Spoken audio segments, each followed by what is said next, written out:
এবারের বাজেট ইতিবাচক, তাই কেবল বিরোধিতার নামে বিশাল এই বাজেটের বিরোধিতা করতে চায় না জাতীয় পার্টির একাংশের চেয়ারম্যান রওশন এরশাদ। গুলশানের নিজ বাসভবনে দলের সভাপতি মণ্ডলীর বৈঠকে একথা বলেন তিনি। আরও বলেন, কোনো সরকারই জনস্বার্থের বাইরে বাজেট প্রণয়ন করে না। বাজেট বাস্তবায়নে সরকার দক্ষতা দেখাবে এবং দ্রব্যমূল্য নিয়ে সরকার আরও কার্যকরী পদক্ষেপ নেবে বলেও আশা করেন তিনি। এ সময় জলবায়ু পরিবর্তনের বিরূপ প্রভাব মোকাবিলায় বনায়ন করার উপর জোর দেন তিনি। বাজেট প্রণয়ন করেছি, আমি বিশ্বাস দ্রব্যমূল্যের ঊর্ধ্বগতি বিরাজ করছে।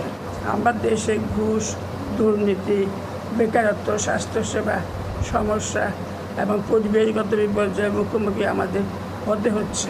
জনগণের জীবনযাত্রার মান উন্নয়ন পদক্ষেপ গ্রহণ করা, ঘুষ ও দুর্নীতি প্রতিরোধে সরকারের আরও কঠিন অবস্থানের গ্রহণ করতে হবে।